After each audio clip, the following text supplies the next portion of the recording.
Sometimes life breaks a man so completely that even his own family stops believing in him. Raymond Hale knew that feeling all too well, a widower facing eviction while his children watched him crumble and his in-laws whispered about his failures. Then came a letter about inheriting a mansion. His family called it his trip to the funeral home. They begged him not to go, but Raymond had nothing left to lose. Inside that crumbling house, he found something nobody expected.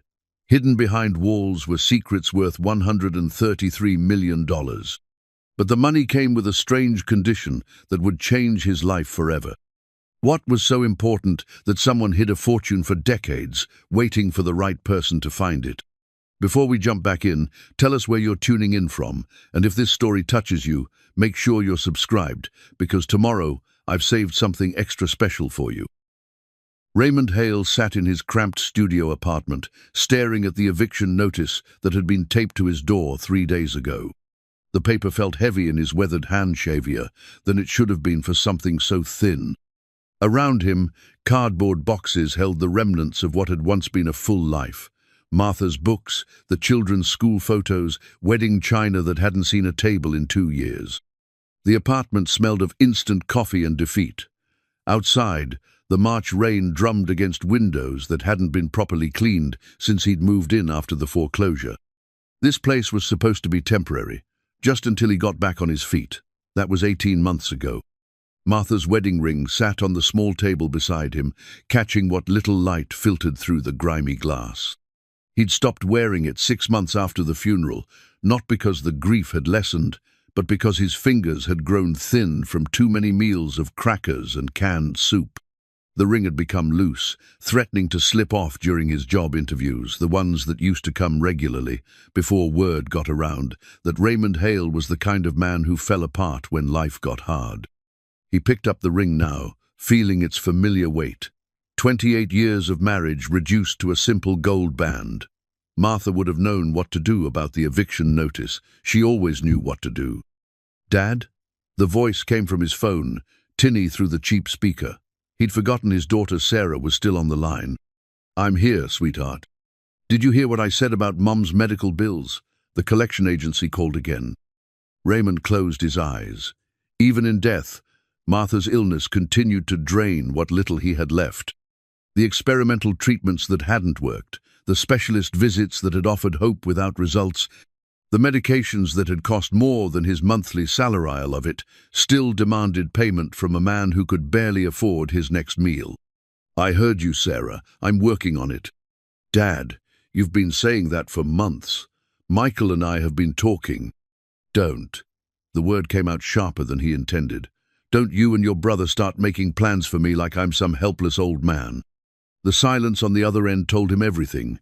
That's exactly what they thought he was. Sarah's voice, when it came back, carried the patient tone she might use with a child. "We're worried about you. This isn't what Mom would have wanted." Martha. Always Martha. As if invoking her name would somehow fix the fact that Raymond had managed to lose everything she'd worked so hard to build. The house they'd bought when Sarah was born. The savings account they'd fed faithfully for 30 years. The life insurance policy that had been consumed by final medical bills and funeral costs. "Your mother would have wanted me to keep trying," he said. "But you're not trying, Dad. You're just existing." The words hit like a physical blow because they were true.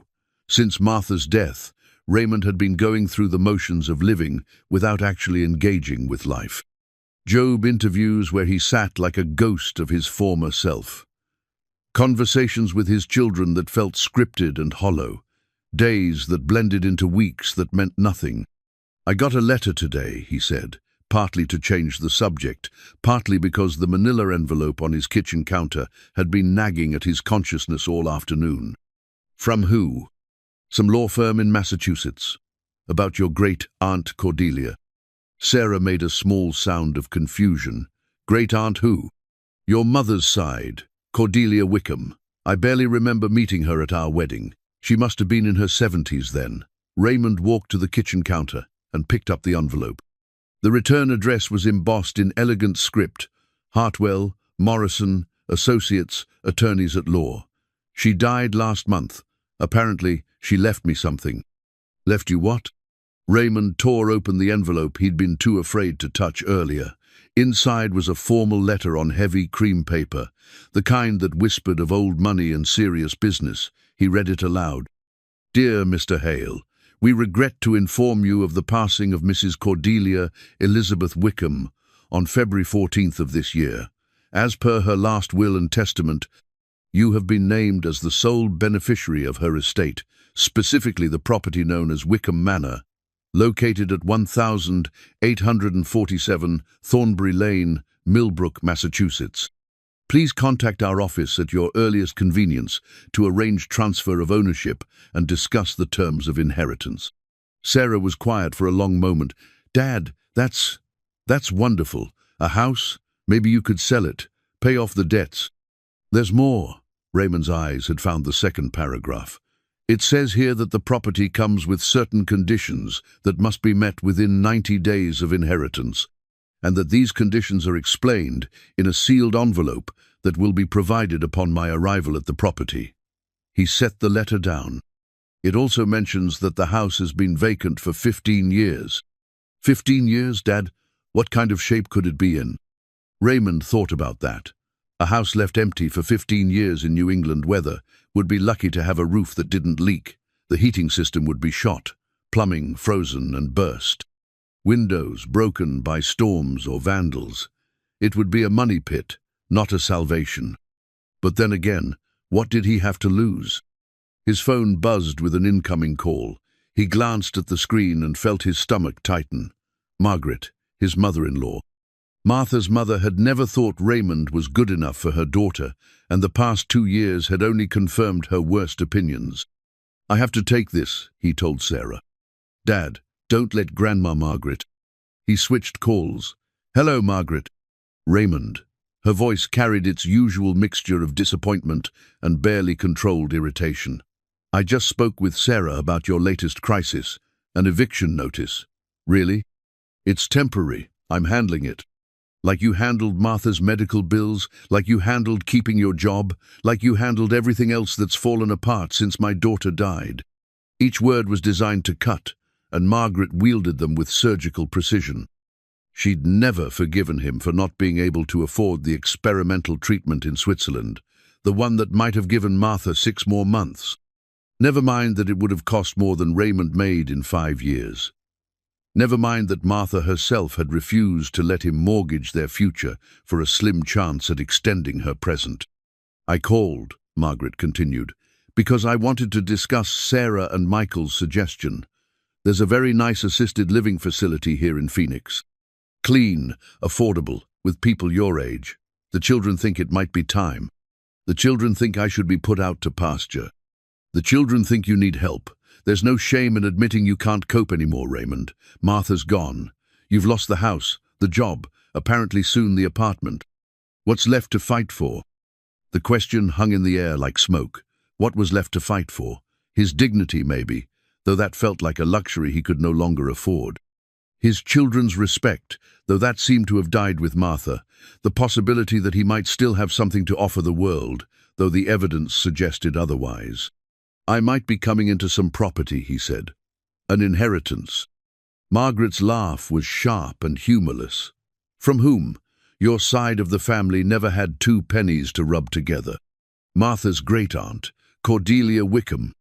The silence that followed was different from Sarah's confused pause. This silence had weight to it, history. Cordelia Wickham is dead? Margaret's voice had changed, lost some of its cutting edge. You knew her? I knew of her. Martha mentioned her a few times over the years. Said she was the black sheep of the family, lived alone in some crumbling mansion up north. There were always stories. Margaret stopped herself. What kind of inheritance? A house. Wickham Manor, in Massachusetts. Another pause. When Margaret spoke again, her voice carried something Raymond had never heard from her before. Genuine concern. Raymond, listen to me carefully. I don't know what kind of shape that place is in, but the stories Martha used to tell, that house has been falling down for decades. Cordelia was eccentric, maybe worse than eccentric. The family lost touch with her years ago because she became so strange. If she left you that house, it's not a gift. It's a burden. Maybe, but it's something. It's a trap. A crumbling mansion in the middle of nowhere. Do you have any idea what it costs to maintain a property like that? The taxes alone would bankrupt you before you could even think about repairs. And that's assuming the place isn't condemned already. Raymond looked around his studio apartment, at the eviction notice on the table, at Martha's ring catching the pale afternoon light. A trap? Maybe. But sometimes a trap was just another word for an opportunity that came with risks. The lawyer's letter mentioned conditions, he said. I won't know what they are until I go see the place. Then don't go, don't you see? This is exactly the kind of wild fantasy that's been keeping you from dealing with reality. There's no magical inheritance that's going to solve your problems. There's no fairy tale ending where the down-on-his-luck widower discovers he's secretly rich. There's just you getting older, getting poorer, and running out of chances to make sensible decisions. Margaret's words stung because they echoed his own inner voice, the one that whispered about failure and false hope during the long nights when sleep wouldn't come. But beneath the sting was something else, anger. Clean, focused anger at being written off by people who were supposed to care about him. You know what, Margaret? Maybe you're right. Maybe it is a fool's errand, but I'd rather be a fool who tried than a wise man who gave up. That stubborn pride is what got you into this mess in the first place. No, Raymond said, surprised by the steadiness in his own voice. What got me into this mess was my wife dying of cancer and me trying to pay for treatments that didn't work with money I didn't have. What got me into this mess was loving someone so much that I couldn't think straight when I lost her. If that's pride, then I'm guilty as charged. He ended the call before Margaret could respond, his heart hammering in his chest. In the silence that followed, he realized something had shifted inside him. For the first time in 2 years, he'd defended himself, instead of accepting the judgment of others. The letter from the law firm lay open on his counter, formal and mysterious. Wickham Manor. Even the name suggested something grand and gothic, the kind of place where family secrets gathered dust in forgotten rooms. Maybe Margaret was right about it being a trap. Maybe his children were right about him needing help. But maybe, just maybe, this was the chance he'd been waiting for without knowing it.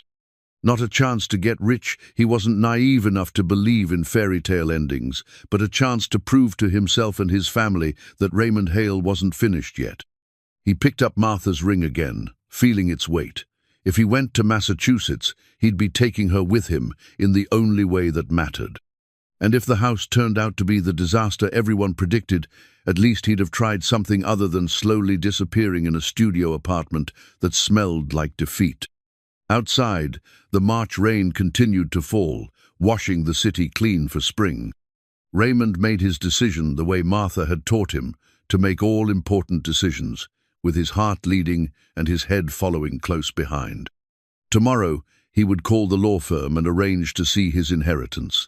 Tonight, he would pack the few things that mattered and prepare for a journey that might change everything or might change nothing at all. Either way, it would be his choice to make. The drive to Massachusetts took Raymond through landscapes that seemed to mirror his own transformation. The urban sprawl of his failed life gradually gave way to small towns with white-steepled churches and main streets that whispered of older, simpler times. His ancient Honda wheezed up hills that would have been nothing to the reliable sedan he'd owned before Martha's illness, but the old car was determined, like its owner. Millbrook appeared around a bend, like something from a New England postcard. Postcards included buildings that had seen better decades. The town square centered around a weathered statue of some forgotten Civil War hero, surrounded by shops that looked like they'd been holding their breath since 1970.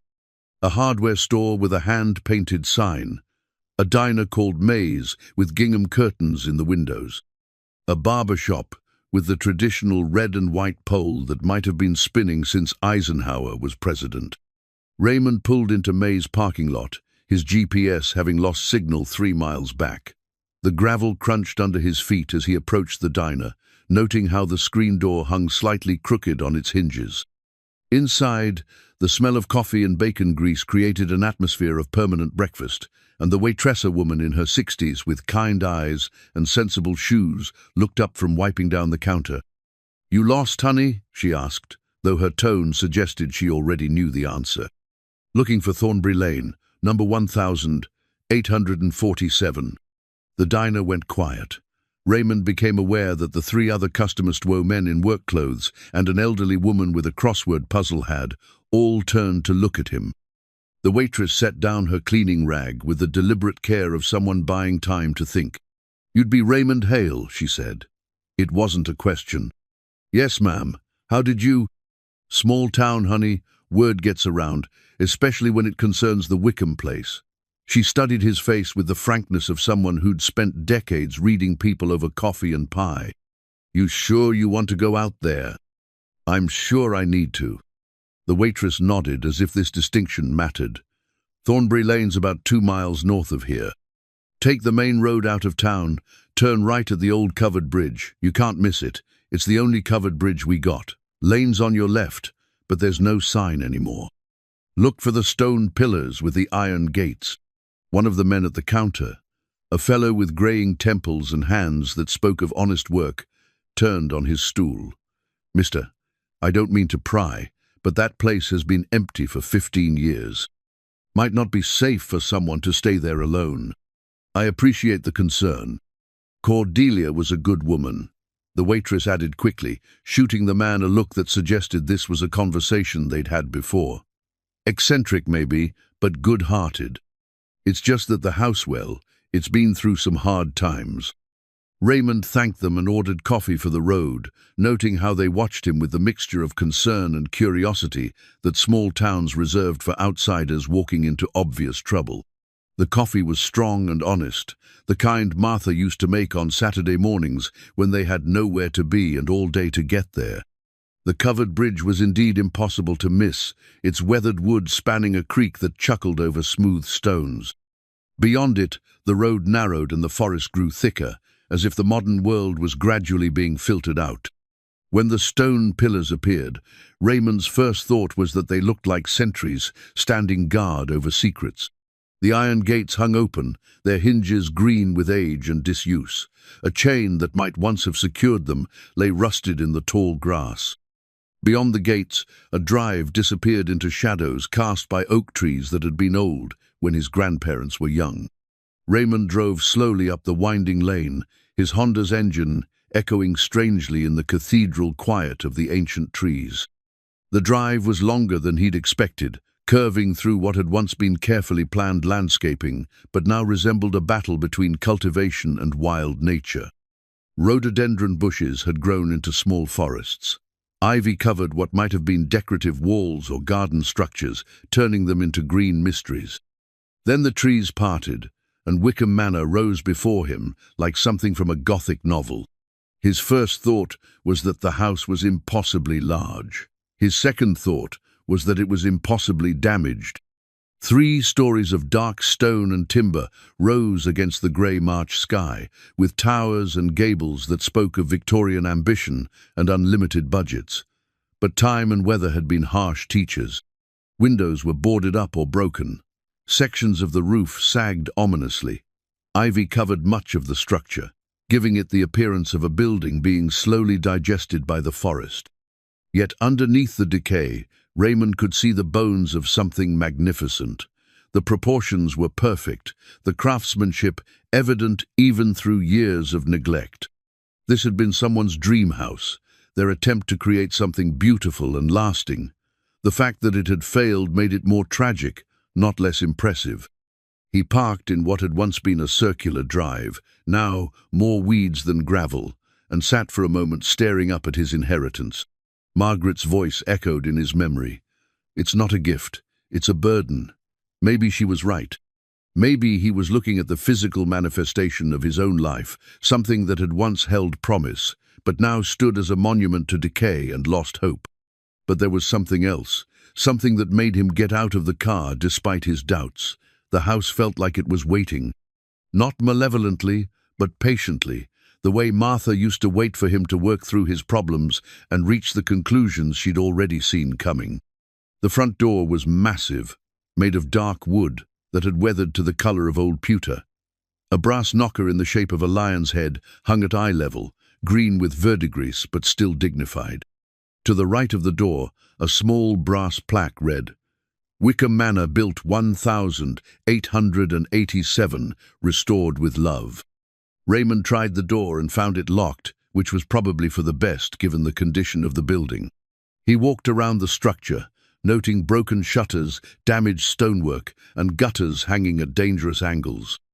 The back of the house faced what had once been formal gardens, but now resembled a meadow, punctuated by the skeletal remains of rose arbors and fountain bases. It was while circling back toward the front that he spotted the law office car parked beside his Honda. A man in his 50s, wearing a wool coat that looked expensive even to Raymond's untrained eye, stood waiting by the front steps. "Mr. Hale, I'm James Hartwell, from the law firm."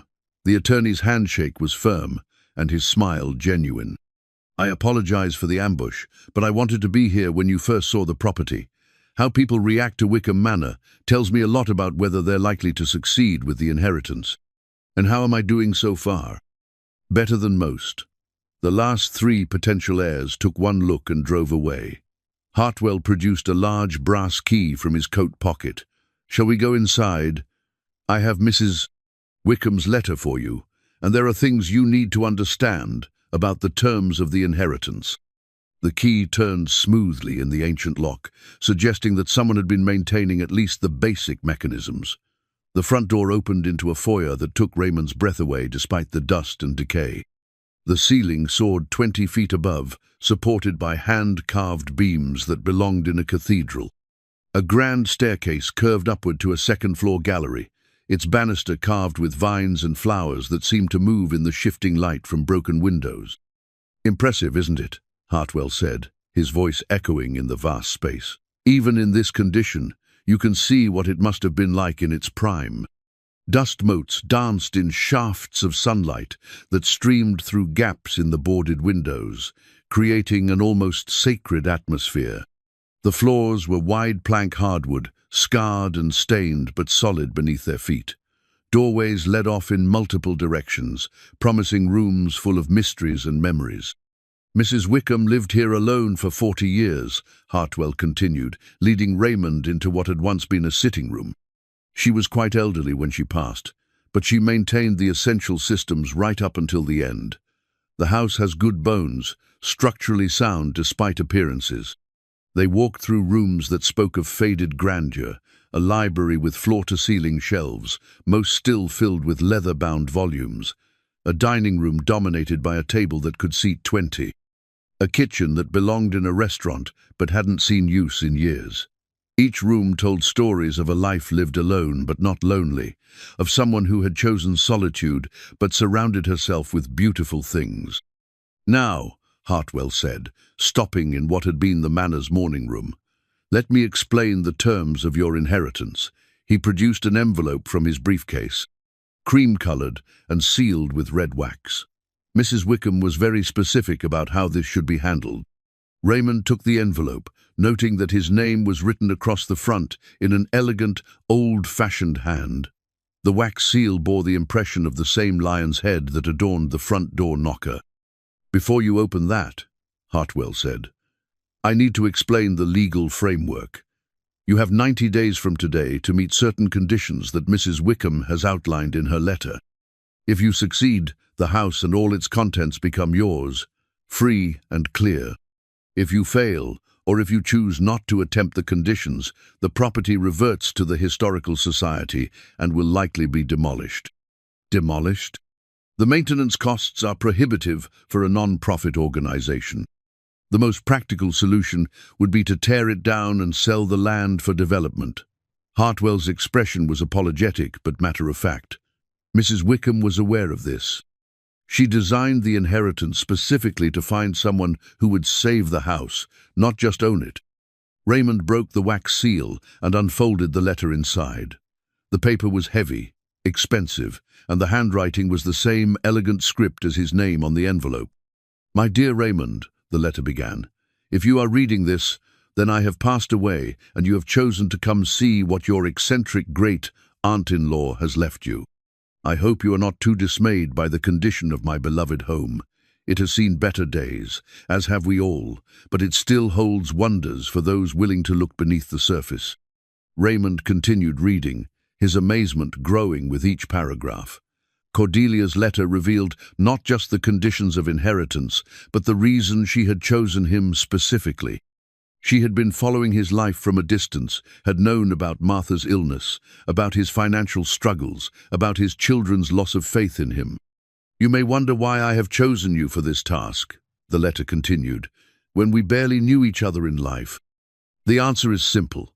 You are the only person in our extended family who has shown the capacity for both great love and great sacrifice. Martha told me about the experimental treatments you mortgaged your future to attempt. She told me about the nights you sat by her bedside when you should have been working. She told me about a man who would give everything for the people he loved, even when it meant losing everything for himself." The letter went on to explain the conditions. Raymond must spend 90 consecutive days living in Wickham Manor, during which time he must discover the house's true purpose and prove himself worthy of the inheritance by demonstrating the same qualities that had made him a good husband and father. "The house will test you," Cordelia's letter warned, "not with ghosts or supernatural nonsense, but with the very real challenges of loneliness, doubt, and the temptation to give up when things seem impossible. If you can face these challenges and still choose to fight for something beautiful, then you will understand why I have entrusted you with my life's work." The letter concluded with a cryptic reference to other documents hidden throughout the house, clues that would reveal the full nature of Cordelia's bequest if Raymond proved worthy of finding them. "Well?" Hartwell asked when Raymond finished reading. "What do you think?" Raymond looked around the morning room, with its tall windows that would frame sunrise beautifully if they weren't boarded up, its elegant moldings that spoke of craftsmen who took pride in their work, its air of faded hope waiting for renewal. "I think," he said slowly, "that I've been looking for a reason to keep fighting, and maybe I just found one." Hartwell smiled and produced a second key, smaller than the first. "Then welcome to Wickham Manor, Mr. Hale. This key opens the caretaker's apartment in the East Wing. Mrs. Wickham had it prepared specifically for the heir who would accept her challenge. It's modest but comfortable, and more importantly, it's safe and warm." As they walked toward the East Wing, Raymond felt something shift inside his chest, a loosening of the tight knot of despair that had lived there since Martha's death. This house was broken, just like him. But broken things could be mended if someone cared enough to try. For the first time in 2 years, Raymond Hale had a purpose that extended beyond simply surviving until tomorrow. The caretaker's apartment proved to be a sanctuary within the larger chaos of Wickham Manor. Cordelia had indeed prepared it carefully. 2 rooms and a kitchenette that, while dated, were clean and functional. The furniture was simple but well made, the kind of pieces that were built to last rather than impress. Most importantly, the heating worked, the plumbing functioned, and the windows weren't boarded up, allowing natural light to flood the small space. Raymond spent his first night alternating between exhaustion and amazement. Every creak and groan of the old house spoke of its age and abandonment, but also of its stubborn refusal to surrender completely to time. He'd found basic supplies in the kitchenette: canned goods, coffee, even a bottle of wine with a note from Cordelia. "For the end of your first day, when you realize what you've gotten yourself into." By morning, armed with the wine-aided courage of someone who had nothing left to lose, Raymond began his systematic exploration of his inheritance. Cordelia's letter had mentioned hidden documents throughout the house, but she hadn't provided a map. The search would require him to examine every room, every nook, every possibility within the manor's vast footprint. He started with the library, reasoning that important documents would most likely be hidden among books. The room was magnificent, even in decay floor-to-ceiling shelves, lined 3 walls, with a 4th wall dominated by a massive stone fireplace. Most of the books remained, protected by their leather bindings from the worst of time's ravages. Many were first editions, some dating back to the late 1800s when the house was built. It was while examining a shelf of financial texts that Raymond discovered the first clue. Behind a thick volume on railroad investments, wedged into a gap between the book and the shelf back, was a slim, leather-bound ledger.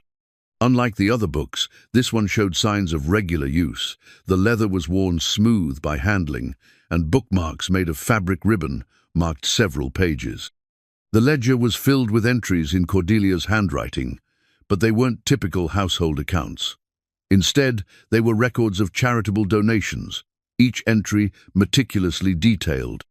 March 15, 1987, Mrs. Patterson, electric bill, 127.43. April 2, 1987, Tommy Rodriguez, school supplies, 89.2. April 18, 1987, Miller family, groceries, 234.17. Page after page documented a pattern of quiet generosity spanning decades. Cordelia had been secretly helping families in Millbrook and the surrounding communities, paying utility bills, buying groceries, covering medical expenses, funding children's school supplies and activities. The amounts were never huge, clearly designed to help without creating dependence, but they were consistent and thoughtful. Raymond calculated quickly. Over 40 years, the donations in this ledger alone totaled hundreds of thousands of dollars. This wasn't casual charity. It was a systematic effort to support an entire community without seeking recognition or credit. But the most intriguing entries were the most recent ones, from just before Cordelia's death. January 10, 2024, R. Hale Research, 2-500. January 24, 2024, R. Hale Family Investigation, 1-800. February 1, 2024, Legal Preparation R. Hale Inheritance, 5-200. Raymond stared at these entries, his coffee growing cold in his hands. Cordelia had spent money researching him, investigating his family, preparing for his inheritance. The inheritance hadn't been a spontaneous decision or a random selection from distant relatives. She had chosen him deliberately after careful study. His phone rang, jarring him from his thoughts. Sarah's name appeared on the screen. "Dad, how are you settling in?" "It's remarkable, sweetheart. This place is huge, bigger than anything I could have imagined. But is it livable? Do you have heat and water?" "I do. There's a small apartment that's been maintained separately from the main house. Your great-aunt was very thorough in her planning." Raymond walked to the window, looking out over the overgrown gardens. "Sarah, did your mother ever mention Cordelia to you? Beyond just mentioning that she existed?" "Not really. Why?" "I'm finding evidence that she knew more about our family than we realized. She was following my life, maybe for years." Sarah was quiet for a moment. "Dad, that's kind of creepy, isn't it?" "Maybe. Or maybe it's the most beautiful thing anyone's ever done for us." Raymond told her about the charitable ledger, about the years of quiet generosity to strangers. This woman spent her life helping people who didn't even know her name, and somehow she decided I was worth helping too. "What exactly are the conditions of the inheritance? You mentioned 90 days. Raymond explained Cordelia's challenge as he understood it, spending 3 months in the house, discovering its true purpose, proving himself worthy through some demonstration of character. It sounded vague even to him, but Sarah listened without interrupting. "Dad," she said when he finished, "what if this is some kind of test you can't pass? What if she set up impossible conditions?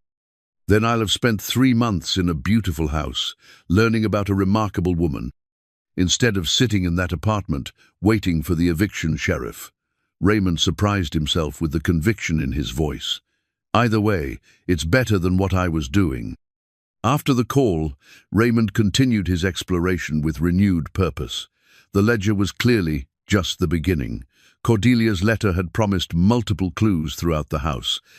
In the dining room, he found a hidden panel behind the china cabinet that revealed a safe, but he lacked the combination. In the morning room, a loose floorboard concealed a metal box filled with old photographs and newspaper clippings. but their significance wasn't immediately clear. It was in the master bedroom that Raymond made his next significant discovery. The room was exactly as Cordelia had left it, not preserved like a museum, but lived in until the end.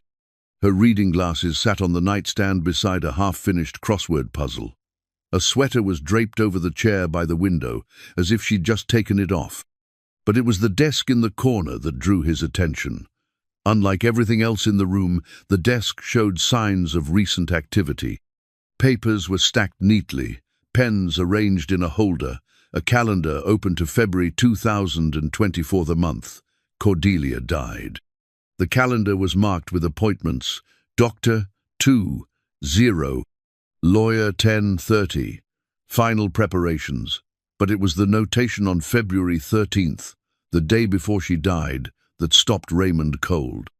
Hale arrives tomorrow. House ready. God willing, he'll understand. She had timed her death, not in a morbid way, but with the practical acceptance of someone who knew her time was limited and wanted to ensure everything was properly arranged. She had lived just long enough to see her plan set in motion, to know that Raymond would receive the inheritance and have the opportunity to save the house she loved. Among the papers on the desk, Raymond found what appeared to be rough drafts of her letter to him, multiple versions, each refined to strike exactly the right tone of challenge and encouragement. In the margins, she had written notes. Too harsh. Will he understand? Must convey urgency without desperation. But the most revealing document was a folder marked R. Hale, Character Assessment. Inside were reports from a private investigator chronicling Raymond's response to Martha's illness, his financial sacrifices, his devotion, even when the situation became hopeless. The investigator had interviewed neighbors, former co-workers, even tracked down nurses from the hospital where Martha had been treated. Every report painted the same picture: a man who had given everything for love, who had bankrupted himself trying to save his wife, who had never complained or blamed anyone for the unfairness of it all.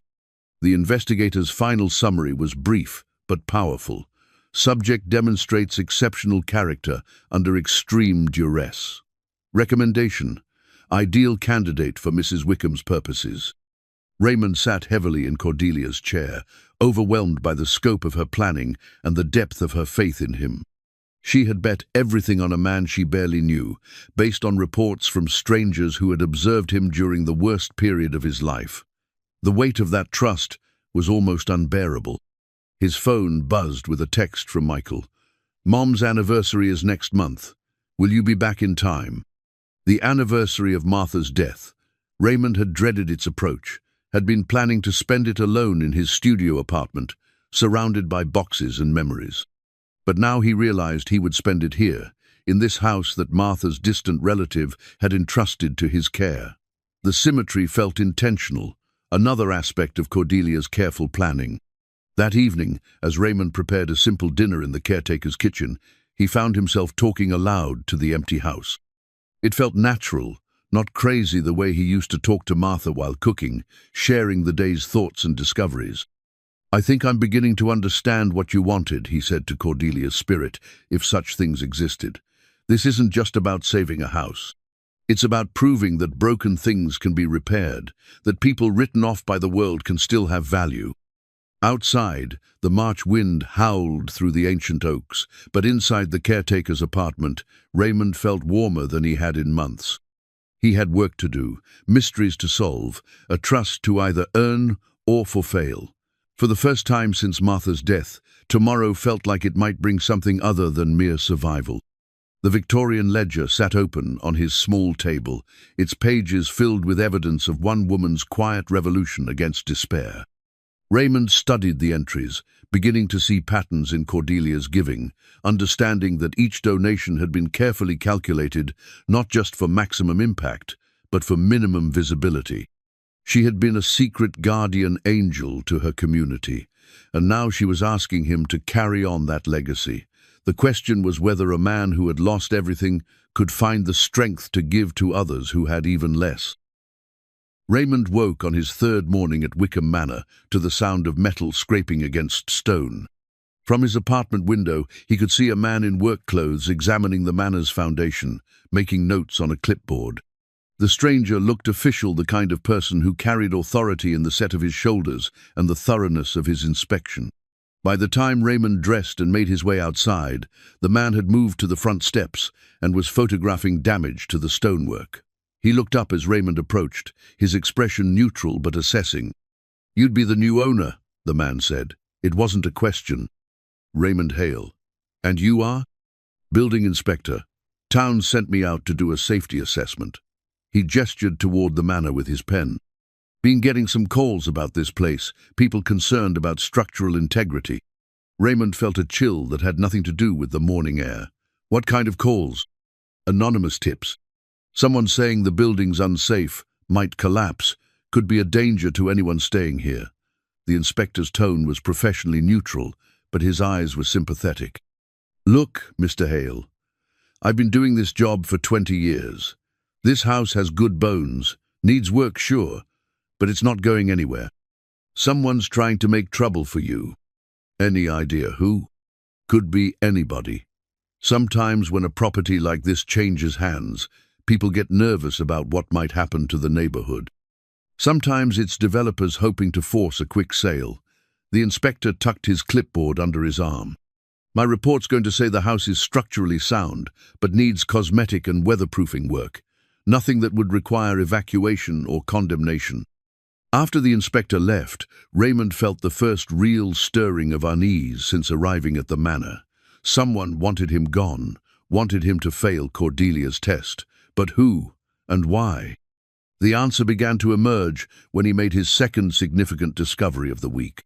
Following a hunch based on the architectural details he'd observed, Raymond had been searching for hidden passages or concealed rooms features common in houses of the Victorian era. In the library, behind a section of shelving that moved on hidden hinges, he found what he was looking for. The concealed room was small but significant, clearly designed as a private office or study. Unlike the rest of the house, this space showed no signs of decay. The air was dry, the walls were sound, and most importantly, the room contained a treasure trove of documents that Cordelia had carefully preserved. At the center of it all was an ornate brass key, larger and more elaborate than the house keys Hartwell had given him. It hung on a silk ribbon tied to the handle of an antique desk, and attached to the ribbon was a note in Cordelia's handwriting, "For the doors that matter most." The desk itself was a masterpiece of craftsmanship, with dozens of small drawers and compartments, each fitted with tiny brass locks. But the key opened all of them, revealing a systematic archive of the Wickham family's true legacy. The documents told a story that transformed Raymond's understanding of his inheritance. The Wickham family had been wealthy, yes, but their wealth had come with a purpose. For 3 generations, they had used their fortune to create what amounted to a private social safety net for their community. They had paid for children's educations, supported struggling families through hard times, funded medical treatments for those who couldn't afford them, and quietly prevented foreclosures and evictions. But more than that, they had done it all in secret. No plaques bore their name, no buildings were named after them, no newspaper articles praised their generosity. They had given anonymously, through intermediaries, creating a network of quiet kindness that supported entire communities without ever revealing its source. Cordelia had been the last of the line, the final keeper of this family mission, and now she was asking Raymond to carry it forward. The financial documents were staggering. Hidden accounts, investment portfolios, trust funds all carefully managed and grown over decades. The total assets available for charitable giving exceeded anything Raymond had imagined possible. Cordelia hadn't just left him a house, she had left him the means to continue a century-long tradition of secret philanthropy. But there was a catch, and it was significant. The money could only be accessed by someone who proved themselves worthy through the same kind of sacrifice and dedication that had defined the Wickham legacy. The inheritance wasn't just about living in the house for 90 days. It was about demonstrating that he could put others' needs before his own comfort, that he could give generously, even when he had little to give. Raymond was still processing this revelation when his phone rang. Margaret's name on the screen made his stomach tighten, but he answered anyway. "Raymond, thank God you picked up. I've been trying to reach you for 2 days. I've been busy. What's wrong?" "What's wrong is that you've disappeared to some godforsaken mansion in the middle of nowhere, and your children are worried sick." Margaret's voice carried its usual edge of barely controlled frustration. "Sarah told me about these ridiculous conditions you have to meet. Do you have any idea how this sounds to people who care about you? It sounds like I'm finally doing something other than feeling sorry for myself. It sounds like you're having some kind of breakdown. Living alone in a house that's falling down, talking about secret tests and hidden purposes. Raymond, this is exactly the kind of fantasy thinking that's kept you from dealing with reality." Raymond looked around the hidden room, at the evidence of a family's century-long commitment to helping others, at the careful planning that had brought him to this moment. "Maybe my reality needed changing." "Your reality is that you're a 62-year-old man with no job, no savings, and no home. Your reality is that you need help, not fairy tale adventures." "And what help are you offering, Margaret, besides telling me I'm too old and too broken to amount to anything?" The silence that followed was charged with 2 years of accumulated resentment. When Margaret spoke again, her voice was colder but more honest than usual. "I'm offering you the truth. Martha's gone, Raymond. She's not coming back. And staying in that house, surrounded by reminders of family connections and obligations, isn't going to bring her back or fix what's broken in your life." "You're right," Raymond said quietly. "Martha's not coming back. But maybe that's exactly why I need to be here." After ending the call, Raymond sat in Cordelia's hidden office, surrounded by documents that represented a lifetime of quiet service to others. Margaret's words stung because they contained elements of truth. He was old, he was broke, and Martha wasn't coming back. But they also revealed something about Margaret that he'd never fully understood before. She had given up on him completely. In her mind, he was already finished, already written off as a man whose best days were behind him. The realization was liberating in an unexpected way. If Margaret and others had already decided he was done, then he had nothing to lose by proving them wrong. And if he failed Cordelia's test, at least he would fail while trying to do something meaningful. That afternoon brought another visitor, but this one was welcome. A woman in her 70s knocked on the front door, carrying a casserole dish and wearing the kind of smile that suggested she'd been baking for neighbors since the Eisenhower administration. "You must be Raymond," she said when he opened the door. "I'm Helen Patterson. I live about a mile down the road." The name was familiar. Patterson had appeared frequently in Cordelia's charitable ledger.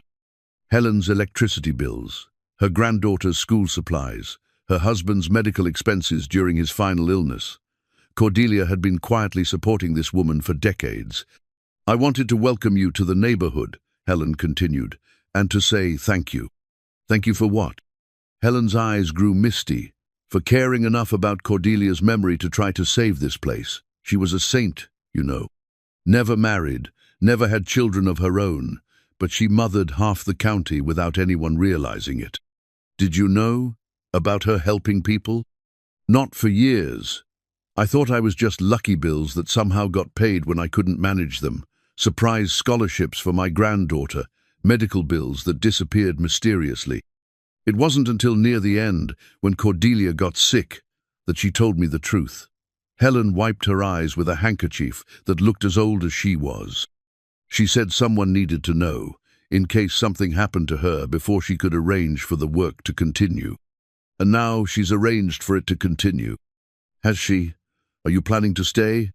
Raymond looked back at the manor, at its damaged facade, hiding rooms full of secrets and possibilities. "I'm planning to try." Helen smiled and pressed the casserole dish into his hands. "Then you'll need to keep your strength up. That's my grandmother's recipe for beef stew. It'll stick to your ribs during these cold March nights."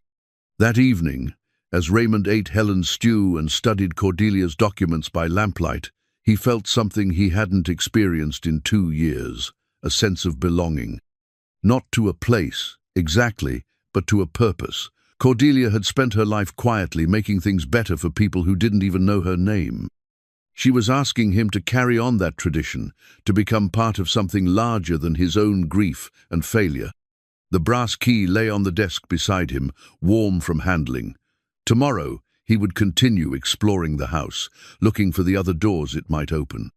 Tonight, he would plan how to prove himself worthy of the trust an eccentric old woman had placed in a broken widower she'd never really known. Outside, the March wind continued to test the manor's ancient bones, but inside the hidden room, surrounded by evidence of quiet miracles, Raymond Hale began to believe that broken thingshouses, hearts, lives could indeed be made whole again. The architectural blueprints were hidden exactly where Raymond had begun to expect them, in the most logical yet overlooked place. Behind the framed portrait of the manor's original builder in the main hallway, Cordelia had concealed a leather tube containing the original construction plans from 1887. Raymond spread the blueprints across the dining room table, weighing down the corners with candlesticks to keep the aged paper flat. What he discovered changed everything he thought he knew about Wickham Manor. The house had been designed not just as a residence, but as a fortress of generosity. Hidden throughout the structure were passages, concealed rooms, and secret storage areas, all intended to facilitate the family's charitable work without drawing attention to it. The original architect had been commissioned to create a house that could serve as the headquarters for a private philanthropy network, complete with secure document storage, private meeting spaces, and discreet entrances for people who needed help but couldn't afford to be seen asking for it. The brass key from Cordelia's desk, unlocked more than drawsit, opened a series of panels throughout the house, revealing a complex system of hidden spaces. Behind the library's main bookshelf was a room where families could meet privately with Wickham representatives. Beneath the kitchen was a storage area where emergency supplies had been kept for distribution during hard times. Even the tower that dominated the manor's east wing had been designed with a purpose. Its windows provided clear sight lines to the main roads, allowing the family to watch for people who might need help but were too proud to ask directly. As Raymond explored these hidden spaces, he found evidence of their use spanning decades. In the secret meeting room, chairs were arranged around a simple table where life-changing conversations had taken place. Notes in the margins of old documents revealed the careful thought that went into each act of charity. Mrs.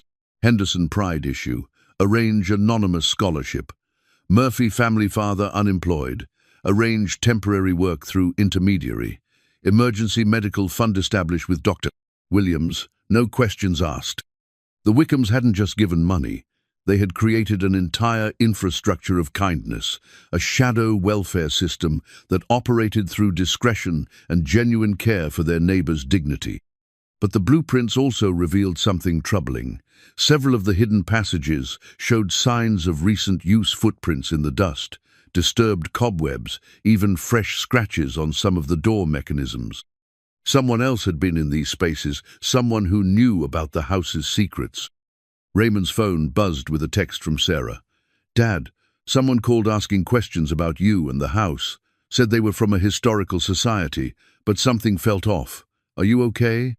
Before he could respond, another message came through, this one from Michael. "Got a weird call too. Guy asking about your inheritance. Wanted to know if you'd found anything significant yet. Didn't give his name." Raymond felt the first real chill of fear since arriving at the manor. Someone was actively investigating his presence here, trying to learn what he might have discovered. The anonymous building inspection complaints suddenly made more sense. Someone wanted him gone before he could fully understand what Cordelia had left him. That afternoon, while photographing the blueprints for safekeeping, Raymond heard a car approaching up the long drive. Through the front windows, he watched a black sedan park near the entrance. Two men got out tone in an expensive suit. The other dressed more casually, but moving with the alert posture of security or law enforcement. Raymond met them at the front door, the original brass key tucked safely in his pocket. Mr. Hale, I'm David Morrison, from Morrison Development Group. The man in the suit extended a business card that felt heavy and expensive. This is my associate, Mr. Turner. We were hoping to have a conversation with you about your inheritance. What kind of conversation? The kind that could be very profitable for you. Morrison's smile was practiced and confident. We represent investors who are very interested in this property. Beautiful location, significant acreage, tremendous potential for the right kind of development. The house isn't for sale. Everything's for sale, Mr. Hale. It's just a matter of finding the right price. Morrison gestured toward the manor's damaged facade.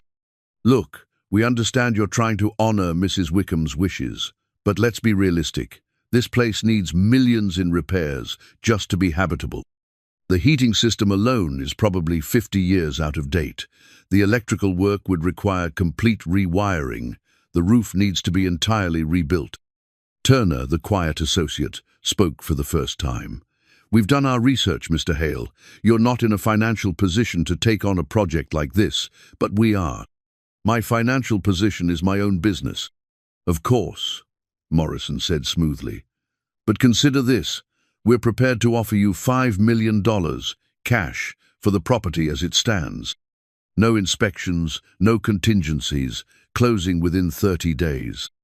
You could walk away with enough money to live comfortably for the rest of your life, and we'd take care of all the headaches that come with a property like this. Raymond studied the two men, noting how Turner's eyes constantly moved, cataloging details, assessing vulnerabilities. Morrison was the salesman, but Turner was the enforcer. What would you do with the property? Luxury residential development. This area is perfectly positioned for high-end homes, maybe a golf course, definitely a marina on that creek that runs through the back of the property. We could create something really special here by tearing down the manor. Morrison's pause was brief but telling. The manor would be repurposed. Some of the stonework might be incorporated into the new construction as a historical accent. That's a polite way of saying you'd demolish it. Mr. Hale, with all due respect, you're one man trying to save a house that's been dying for 15 years. We're a development company with the resources to create something that would benefit the entire community. New jobs, increased tax revenue, property values that would lift the whole area. Raymond looked past the two men toward the ancient oaks that lined the drive, thinking about Cordelia's hidden rooms and secret passages, about the careful architecture of generosity that had operated from this house for over a century. I appreciate the offer, he said finally, but I'm not interested in selling. Morrison's smile never wavered, but something shifted behind his eyes. Think about it, Mr. Hale. $5 million is a lot of money. But opportunities like this don't stay open indefinitely. Markets change, interest shifts, investors find other projects. He handed Raymond another business card. Call me when you're ready to be reasonable. After they left, Raymond found himself pacing through the manor's rooms, agitated by the encounter. The offer was real. $5 million was more money than he'd ever imagined having.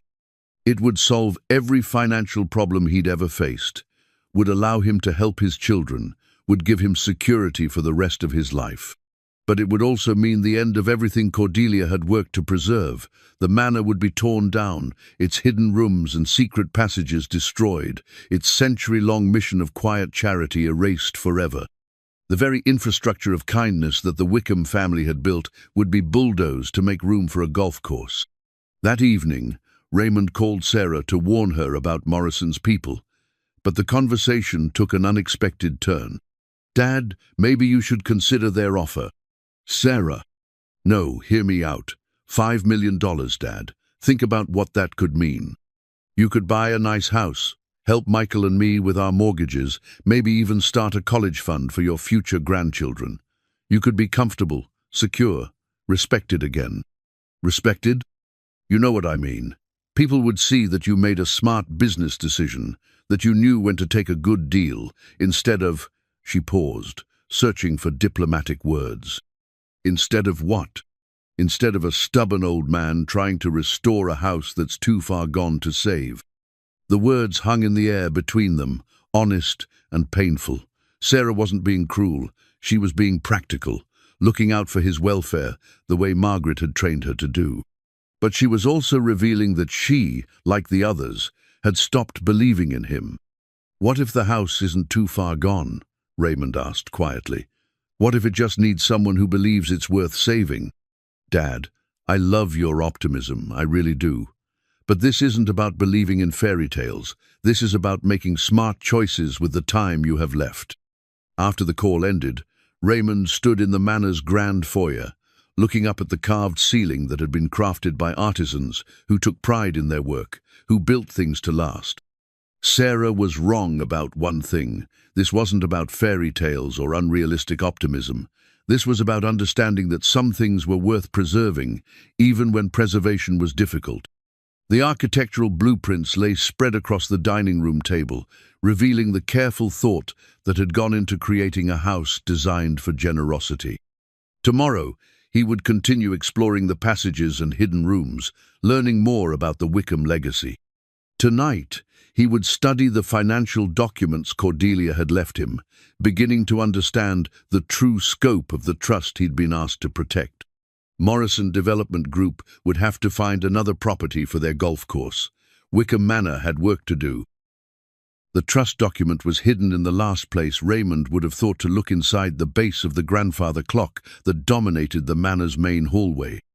He discovered it by accident while investigating why the clock had stopped working, finding that the pendulum compartment concealed a waterproof container holding the most important papers of Cordelia's life. The Wickham Family Charitable Trust, established in 1892, was worth far more than Raymond had imagined. Conservative investments, careful management, and decades of compound growth had created a foundation worth $133 million, just as Cordelia's letter had promised. But the document revealed complexities that took Raymond's breath away. The trust wasn't just about money, it was about responsibility. The heir who activated it would become the sole trustee, responsible for continuing the family's mission of anonymous charity. But more than that, they would become the guardian of a network that extended far beyond Millbrook, touching communities throughout New England, where the Wickhams had quietly intervened to prevent foreclosures, fund medical treatments, and support families through impossible times. The financial statements attached to the trust documents showed the scope of operations: $2.3 million distributed annually, reaching over 500 families, all managed through intermediaries and front organizations that prevented recipients from ever knowing the source of their aid. The Wickhams hadn't just been rich people who gave to charity, they had created a shadow welfare system that operated parallel to government programs, filling gaps and preventing crises before they destroyed lives. But there was a catch that made Raymond's hands shake as he read. The trust could only be activated by someone who proved themselves worthy through personal sacrifice, someone who demonstrated they would put the needs of others before their own comfort. The 90-day residency requirement was just the beginning. The real test would come when Raymond was asked to give up something precious for the sake of people he'd never met. As if summoned by his thoughts, his phone rang. Michael's name on the screen brought a mixture of relief and apprehension. "Dad, I'm coming to see you." "Michael, you don't need to." "Yes, I do. I've been thinking about what you're doing up there, and I realized I've been as bad as everyone else. Writing you off, assuming you couldn't handle this." Michael's voice carried an emotion Raymond hadn't heard since Martha's funeral. "Mom always said you were the strongest person she knew. Maybe it's time I started believing that again." The next morning, Raymond watched from the manor's front steps as Michael's pickup truck navigated the winding drive. His son looked older than his 34 years, weathered by his work as a carpenter and the stress of trying to support his own family while worrying about his father's decline. But his handshake was firm, his smile genuine. "Jesus, Dad, this place is massive. Wait until you see the inside." Raymond took Michael through the manor room by room, sharing what he'd learned about the Wickham family's charitable work, showing him the hidden passages and secret rooms that had facilitated a century of quiet generosity. Michael's carpenter's eye caught details Raymond had missed: original craftsmanship that spoke of master builders, structural elements that proved the house's fundamental soundness, restoration possibilities that wouldn't require the millions Morrison had claimed. "This could be beautiful again," Michael said, running his hand along a carved banister in the main hallway. "It would take work, yeah, but it's not hopeless, not even close." "You really think so?" "Dad, I've worked on Victorian houses before. Most of them were built by people who knew what they were doing, who used materials that were meant to last. This place has good bones." Michael paused in the doorway of the library, taking in the floor-to-ceiling shelves and massive fireplace. "The question is whether you want to put in the work to bring it back." That afternoon, while Michael examined the manor's structural elements with professional thoroughness, Raymond received an unexpected visitor. Helen Patterson returned, but this time she wasn't alone. She brought with her a man in his 60s, well-dressed, but with the kind of weathered hands that spoke of honest work. "Raymond, I'd like you to meet Tom Rodriguez. His family received help from Cordelia for over 20 years. Tom shook Raymond's hand with the grip of someone accustomed to expressing himself through action rather than words.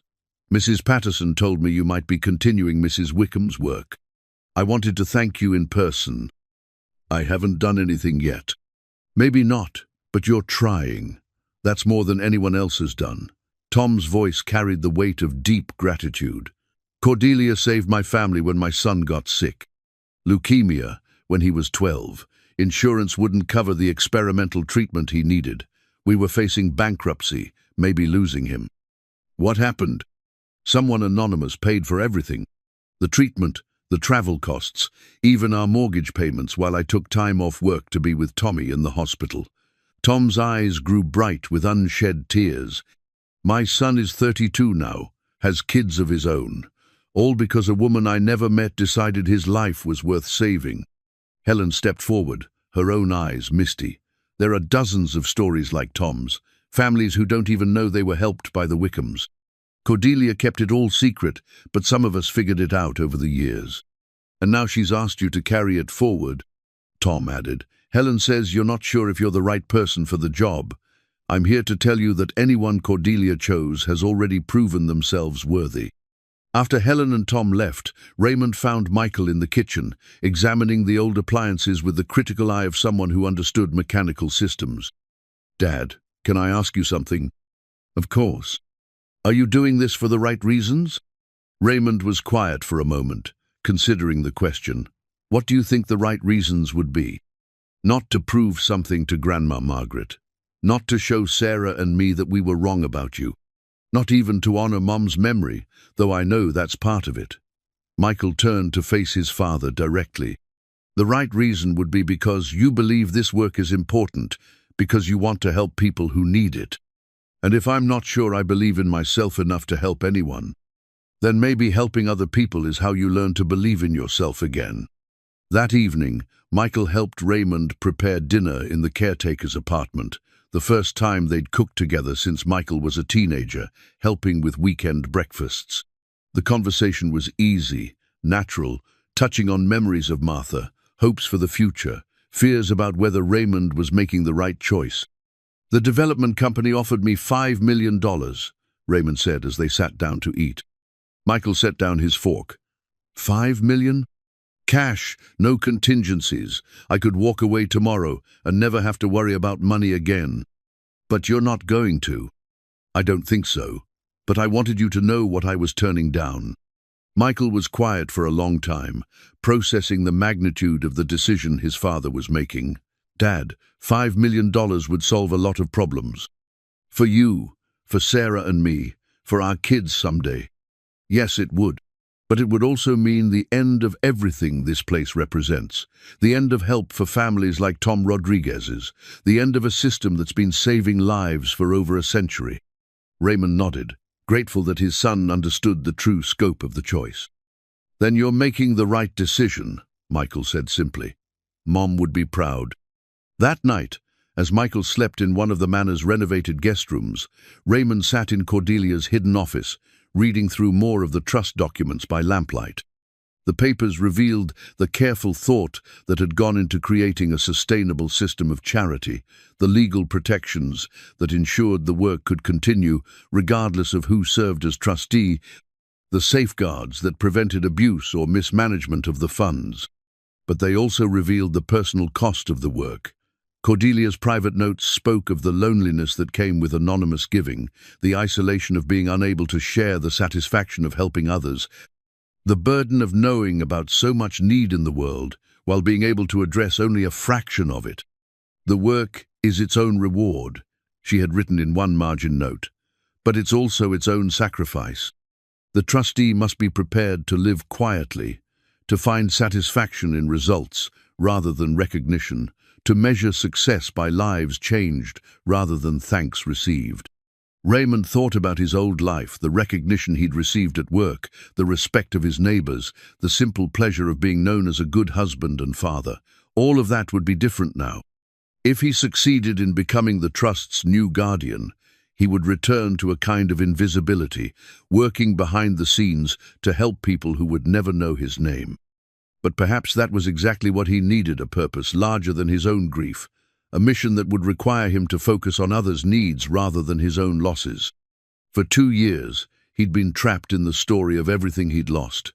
Maybe it was time to start writing the story of what he could give.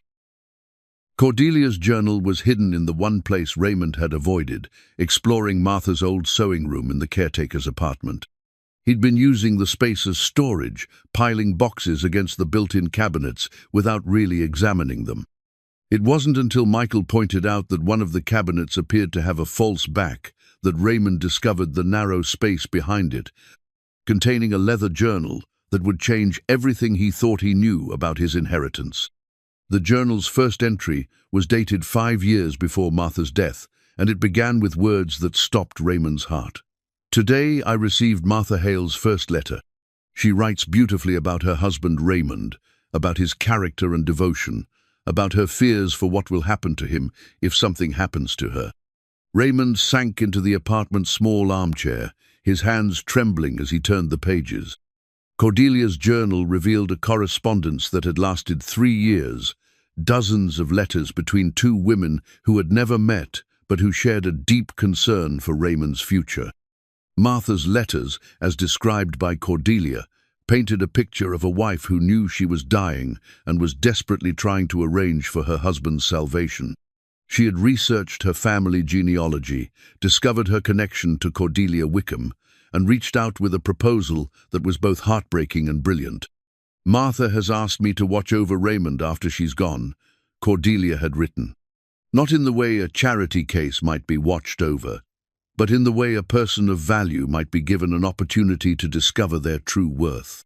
She believes, and I am beginning to agree, that Raymond is exactly the kind of person the trust needs, someone who understands sacrifice and puts love before personal gain." The journal entries chronicled Martha's decline and Cordelia's growing conviction that Raymond was the right choice for trustee. But they also revealed something that shook Raymond to his core. Martha had been directly involved in planning the inheritance. The conditions, the timing, even the specific challenges Raymond would face, all of it had been designed collaboratively by 2 women who understood him better than he understood himself. "Martha insists that Raymond must not know about our correspondence," one entry read. "She says his pride would never allow him to accept help that he knew she had arranged. But she also knows that without some kind of intervention, his grief will destroy him. The inheritance must feel like a chance occurrence, not a carefully orchestrated rescue." Raymond closed the journal, overwhelmed by the magnitude of what Martha had done. Even while dying, even while fighting her own impossible battle, she had been planning for his future, arranging for his redemption, ensuring that he would have a reason to keep living after she was gone. His phone rang, interrupting his thoughts. Sarah's name on the screen felt like a lifeline back to the present moment. "Dad, I've been thinking about our conversation yesterday, about the development company's offer." "Sarah." "No, let me finish. I was wrong to push you toward taking the money. I was thinking like Grandma Margaret, focusing on security and practicality instead of what might actually make you happy." Her voice carried a note of discovery, as if she was working through something in real time. Mom used to say that you were the most generous person she knew, that you'd give away your last dollar if someone needed it more than you did. Your mother was biased. Maybe, but she was also right about most things. Sarah paused. Dad, what if this inheritance isn't about the money at all? What if it's about giving you a chance to be the person Mom always knew you were? After the call ended, Raymond returned to Cordelia's journal, finding entries that grew increasingly detailed as Martha's condition worsened.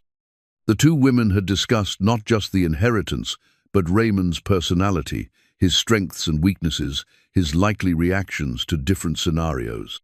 Martha worries that Raymond will see the trust's work as too big for him, that he'll doubt his ability to manage such responsibility, one entry noted. I have assured her that the best trustees are often those who approach the work with humility rather than confidence. Arrogance is the enemy of good charity. It leads to helping people in ways that serve the giver's ego rather than the recipient's actual needs. But the most revealing entries came from Martha's final months, when she was working with Cordelia to ensure every detail of the inheritance would unfold perfectly. Martha has asked me to promise that if Raymond seems to be failing the test, I will find a way to guide him without revealing the truth about our planning. Cordelia had written. She fears that learning about her involvement might make him feel manipulated rather than loved. I have agreed, though I hope such guidance won't be necessary.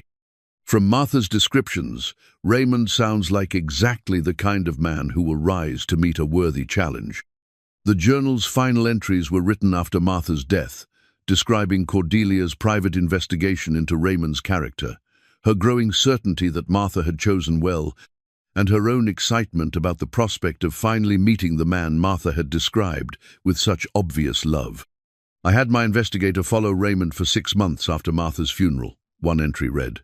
The report confirms everything Martha told me. Even in his darkest moments, even when he lost the house and the job, Raymond never became bitter or cruel. He simply became lost.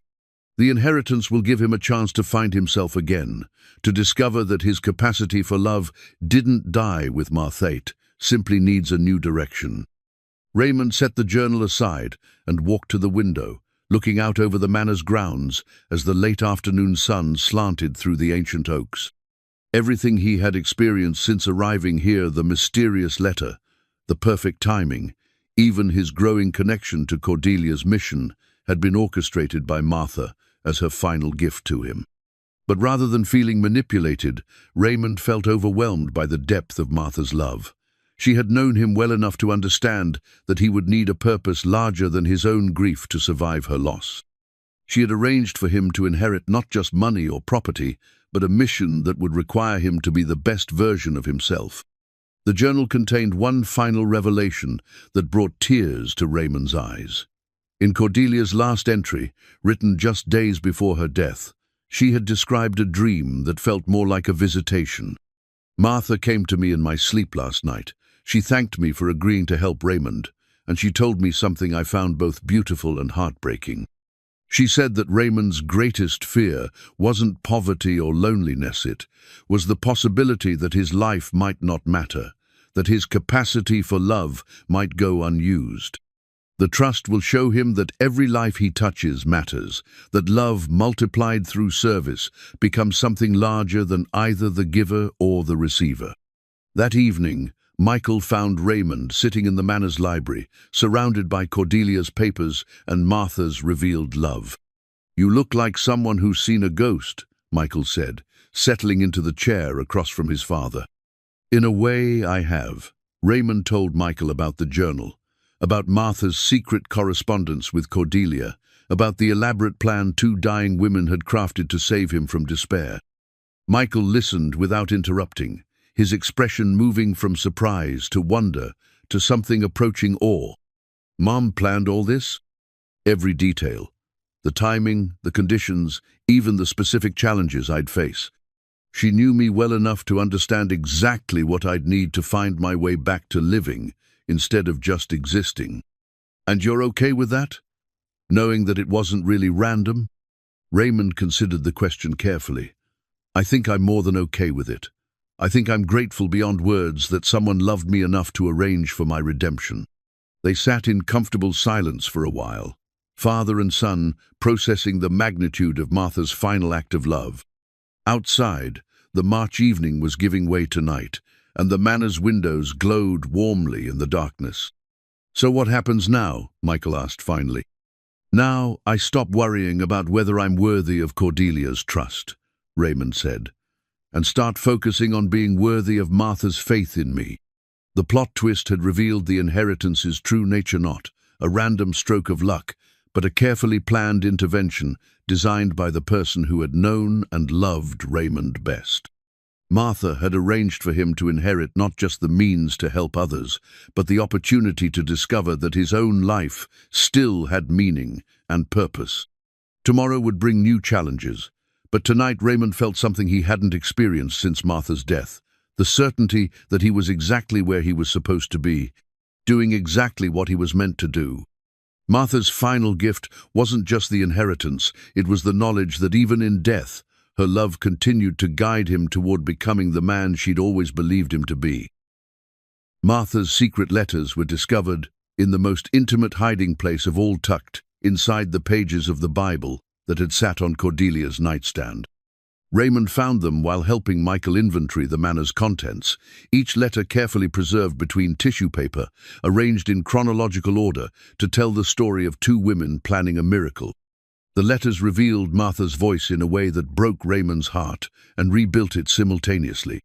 Her handwriting, growing shakier as her illness progressed, carried the tone of someone who was dying but refused to despair because she was too busy arranging for love to continue after her death.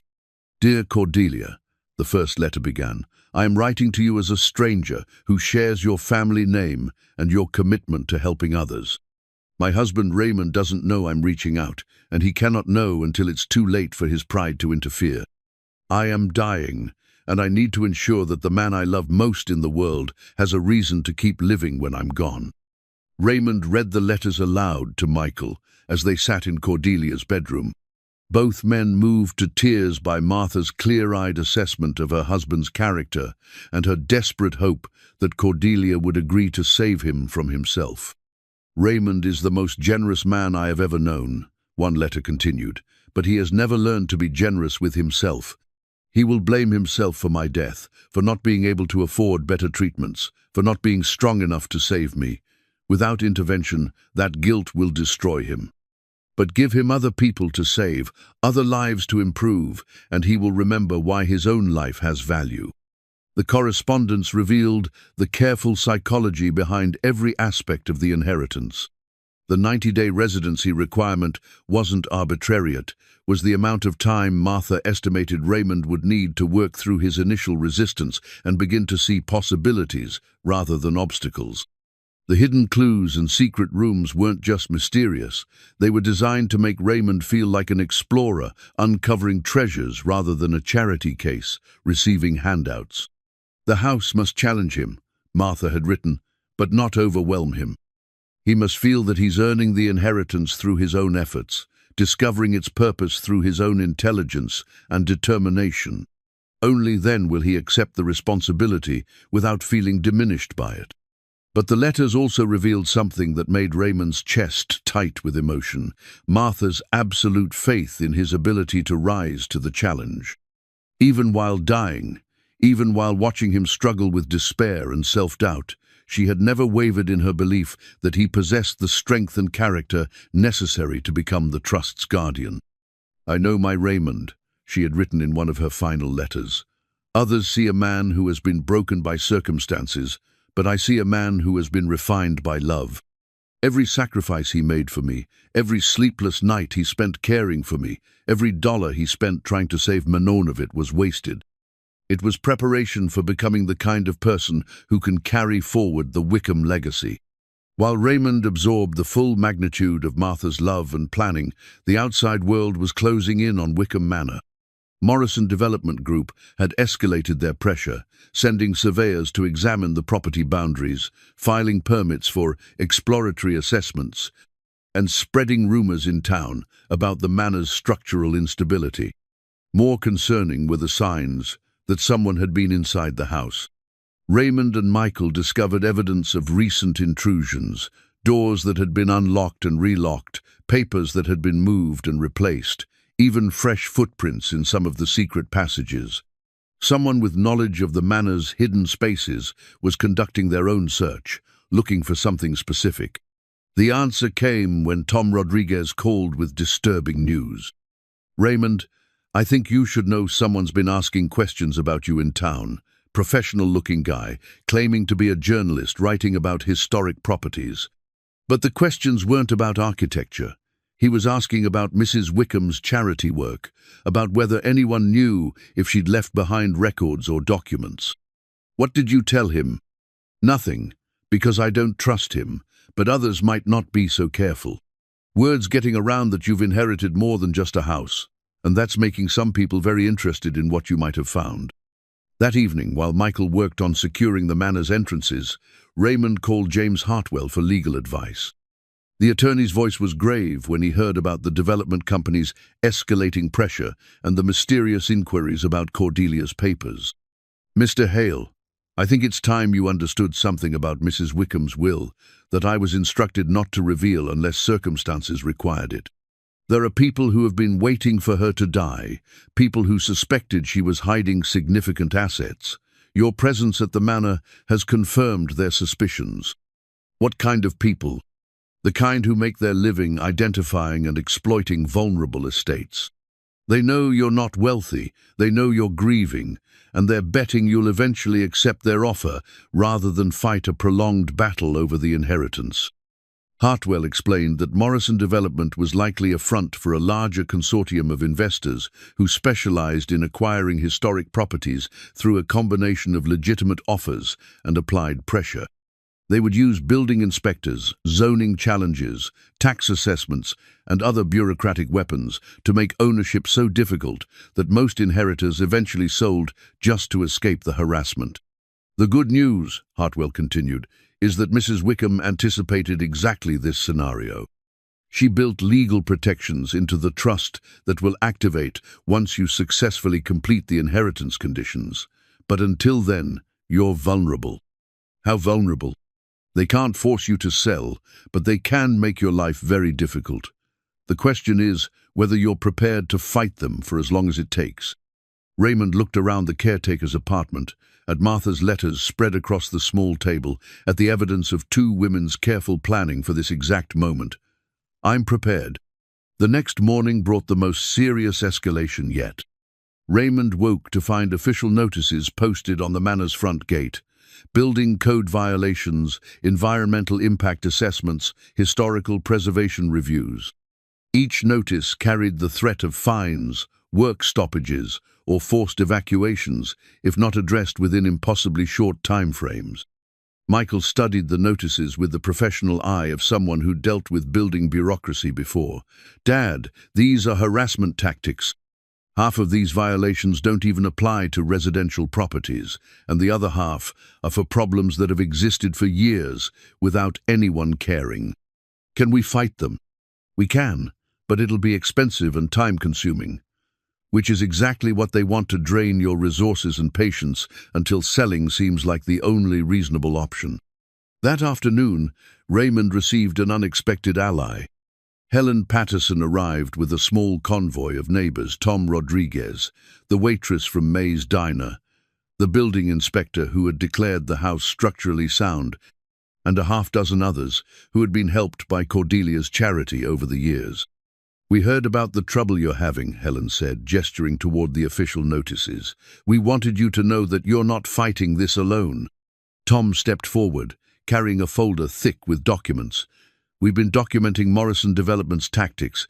This isn't the first historic property they've targeted, and it won't be the last. But we've found records of their previous acquisitions, evidence of the same harassment patterns they're using against you." The building inspector, whose name was Frank Morisano, relation to the development company, despite the shared surname, was particularly helpful. "These violations are bogus," he said bluntly. "I've already filed a report stating that the property meets all safety requirements for residential occupancy." Someone's using their connections to generate paperwork designed to intimidate you. As the group gathered in the manor's library, sharing information and planning strategy, Raymond felt something he hadn't experienced since Martha's death: the support of a community that had adopted him as one of their own. These people barely knew him, but they understood what he represented: the continuation of Cordelia's work, the preservation of a legacy that had touched all their lives. "Mrs. Wickham helped my family for 30 years, said the waitress from Mays, whose name was actually Dorothy.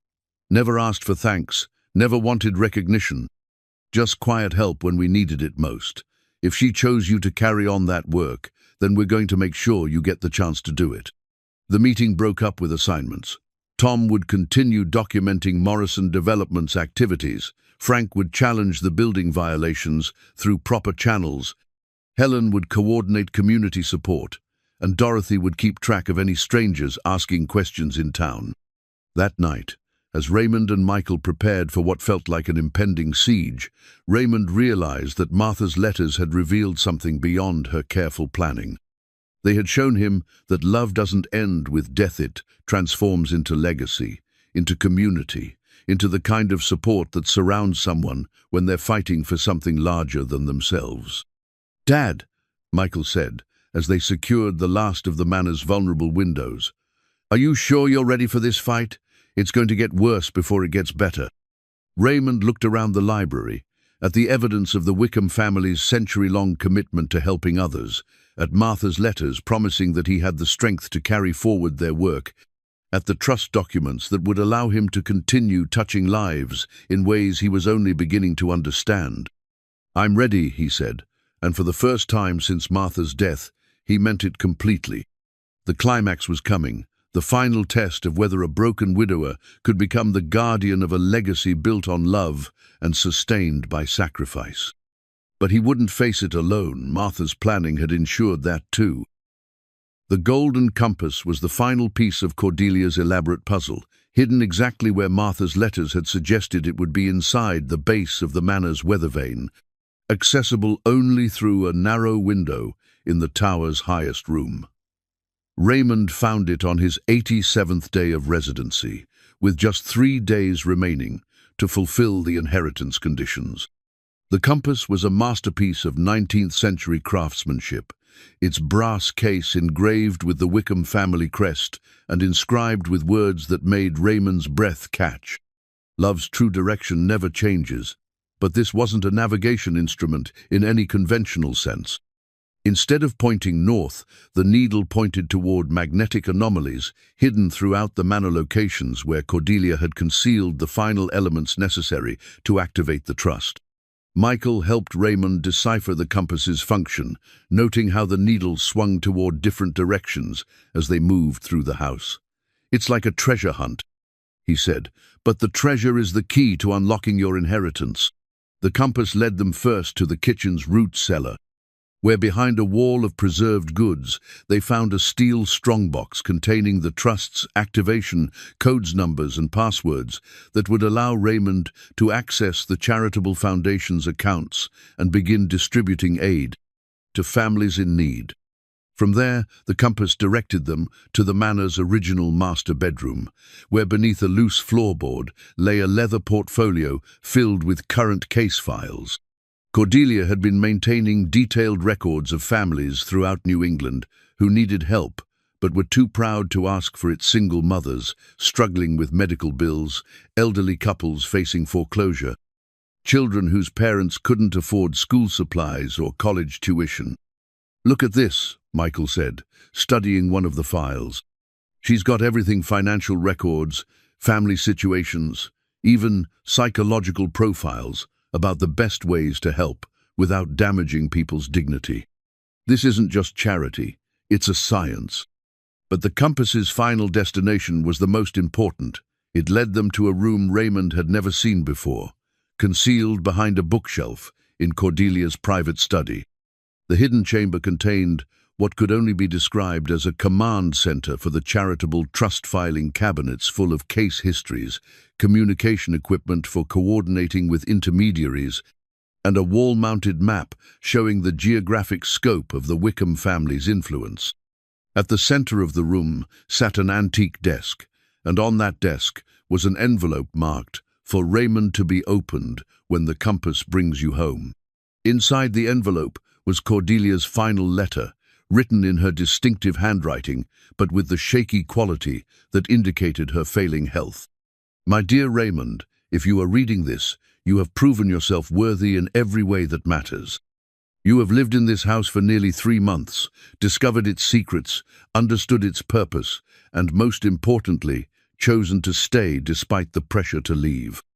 Martha was right about you. You are exactly the kind of man the trust needs.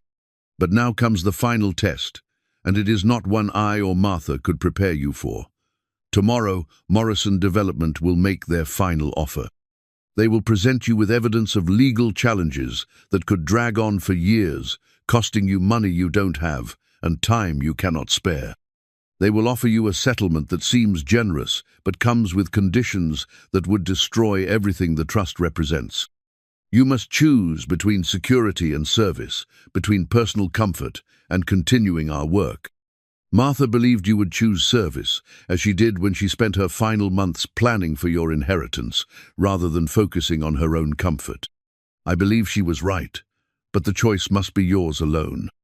The letter concluded with instructions for activating the trust, along with a warning that once activated, the inheritance could never be sold or transferred to anyone outside the Wickham family line, which now included Raymond through marriage. As if summoned by their discovery, Raymond's phone rang. James Hartwell's voice was tense with urgency.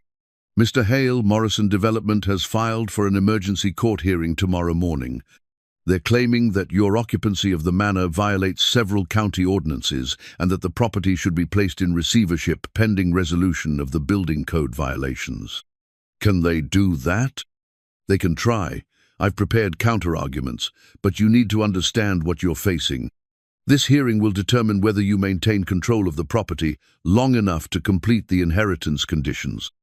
If the court rules against you, even temporarily, the 90-day requirement becomes impossible to fulfill."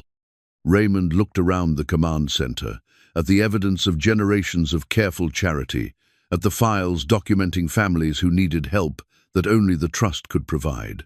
"What do I need to do?" "Be prepared to defend your decision to stay, and be prepared for Morrison to make their most attractive offer yet. They'll present it as a reasonable compromise that serves everyone's interests." That evening, as Raymond and Michael prepared for the court hearing, unexpected support arrived. Sarah called to say she was driving up from Connecticut to be there for the hearing, bringing with her a folder of research she'd conducted on Morrison Development's business practices. "Dad, I'm sorry it took me so long to understand what you're really doing up there. But I've been researching this development company, and they're not the legitimate business they pretend to be. They specialize in acquiring historic properties through intimidation, then demolishing them for projects that never quite materialize as promised." More support came from the community Cordelia had quietly served for decades. Tom Rodriguez organized a group of neighbors to attend the court hearing, each prepared to testify about Raymond's character and the manor's importance to the area's history. Helen Patterson contacted local historical societies, generating media interest in the case as a battle between preservation and development. Even Dorothy from May's Diner contributed by tracking down records of Morrison Development's previous acquisitions, revealing a pattern of properties that had been purchased with promises of tasteful development, but ended up as abandoned lots or poorly planned subdivisions. But the most significant support came from an unexpected source. Margaret called that evening, her voice lacking its usual edge of criticism. "Raymond, Sarah told me what's really happening up there, about the charitable trust, about Martha's involvement in planning your inheritance, about the legal battle you're facing. I know you think I'm making a mistake. Actually, I think I'm the one who made a mistake.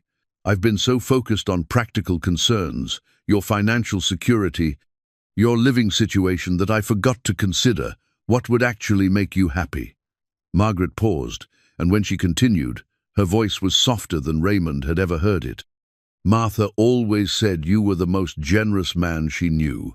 Maybe it's time you had the resources to match your heart. The night before the court hearing, Raymond stood in the command center, surrounded by evidence of the trust's scope and importance. The golden compass sat on the desk beside activation codes that would unlock $133 million for charitable use. Tomorrow, he would face the choice Cordelia had warned him about: security or service, personal comfort or continuing the work that had defined the Wickham family for over a century. But as he held Martha's final letter, reading her words of faith in his character and her certainty that he would choose love over fear, Raymond realized the choice had already been made.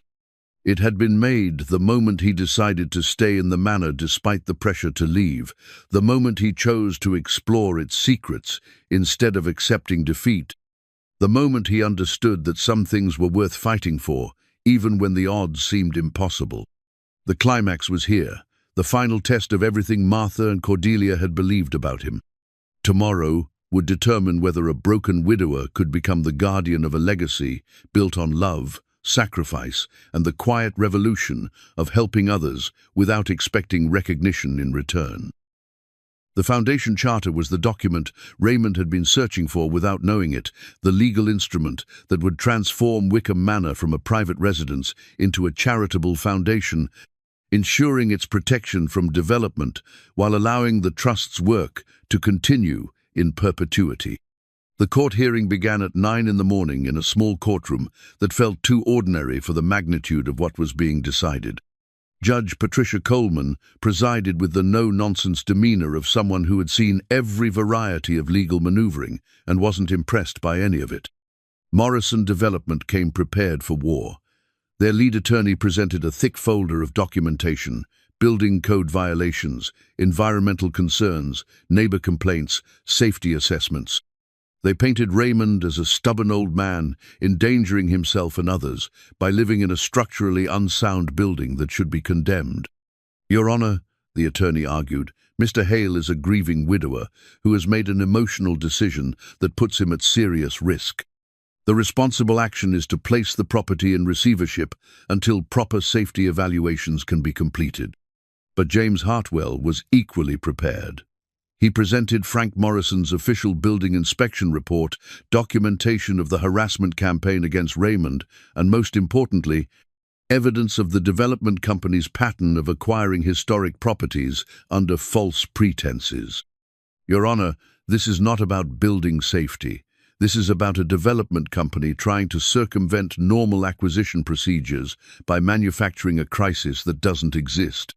The turning point came when Tom Rodriguez was called to testify. His voice carried the weight of lived experience as he described Cordelia's decades of quiet charity and Raymond's growing understanding of the Trust's mission.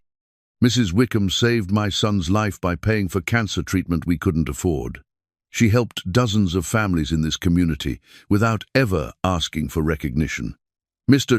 Hale isn't just inheriting a house, he's inheriting a responsibility to continue that work."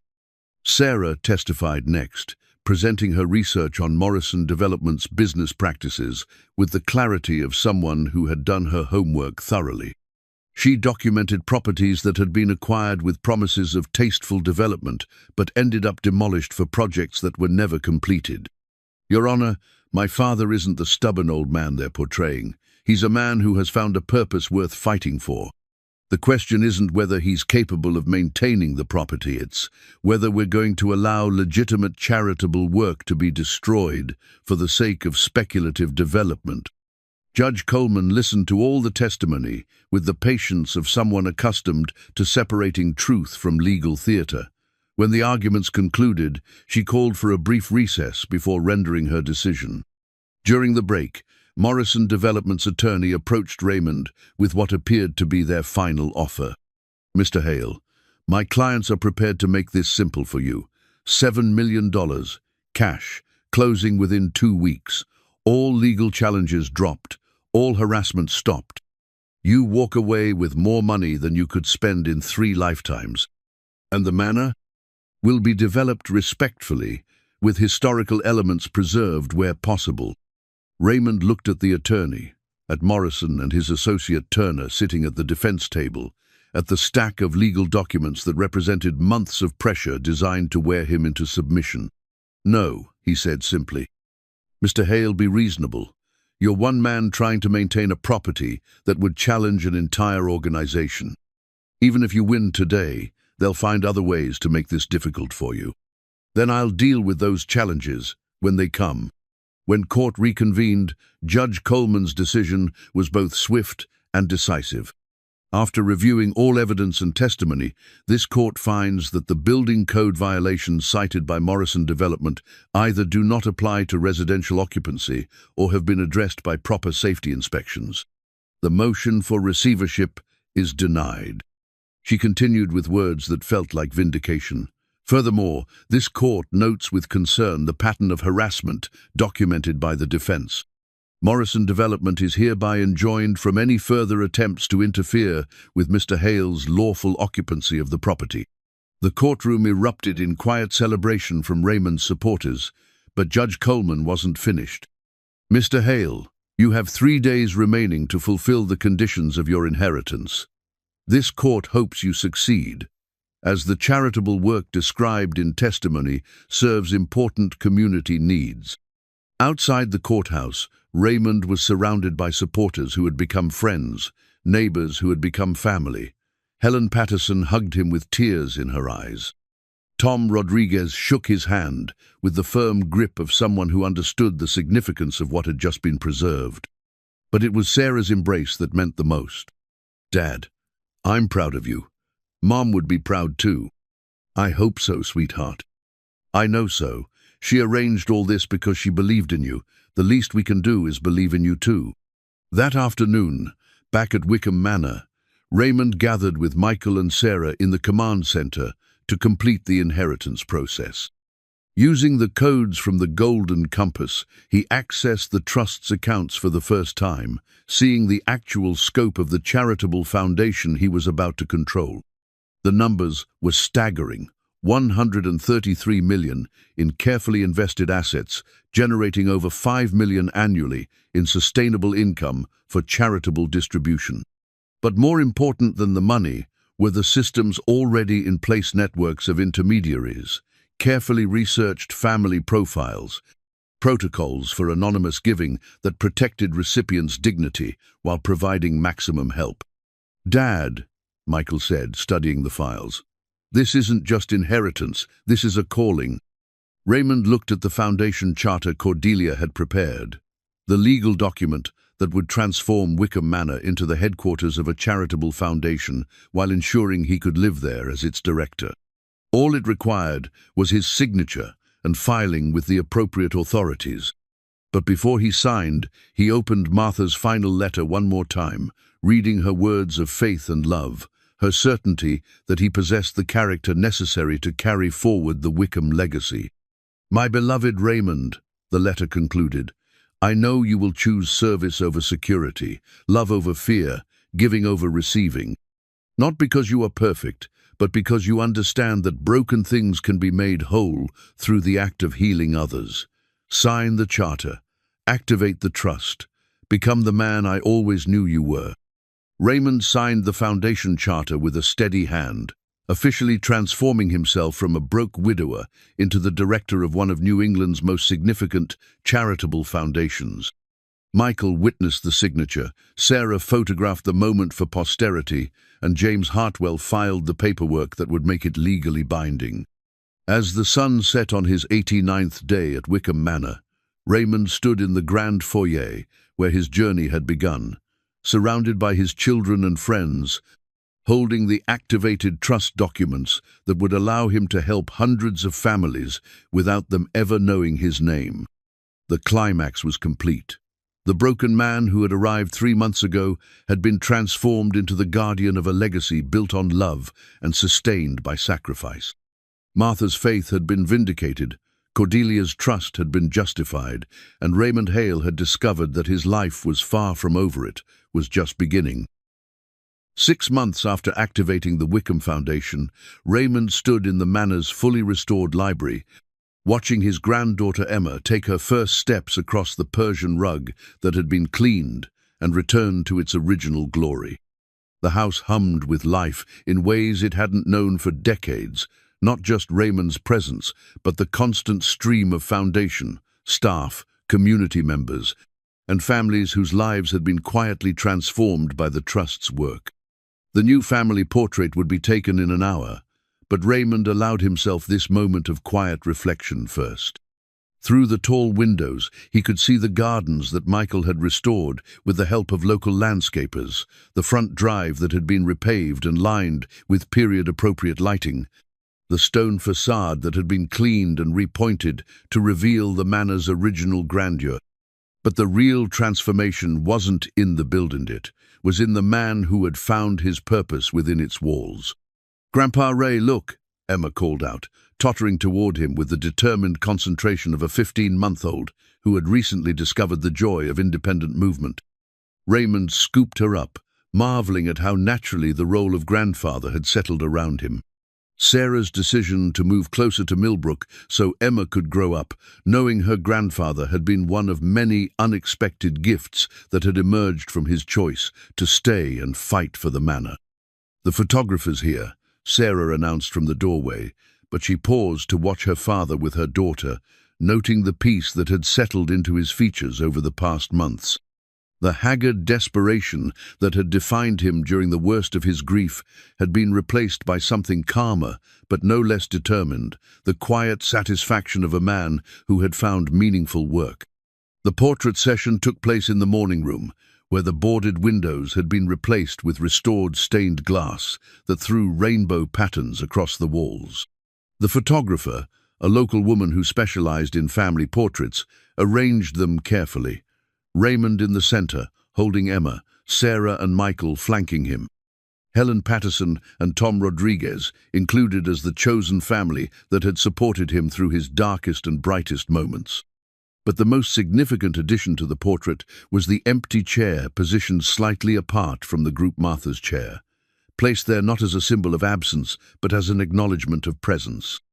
Her planning, her love, her faith in Raymond's character had made everything possible. She deserved to be part of the celebration, even in spirit. "Tell me again about the Miller family," Sarah said as they waited for the photographer to adjust her lighting. Raymond smiled, still amazed by how naturally he'd settled into the role of anonymous benefactor. 3 kids, single mother, working 2 jobs, facing eviction because her ex-husband stopped paying child support. "We arranged for the landlord to receive an anonymous payment covering 6 months' rent, then helped her find better-paying work through our employment network. She has no idea where the help came from." "And that doesn't bother you, not getting credit?" "It's better this way. If she knew someone was helping her, she'd feel obligated, maybe even ashamed.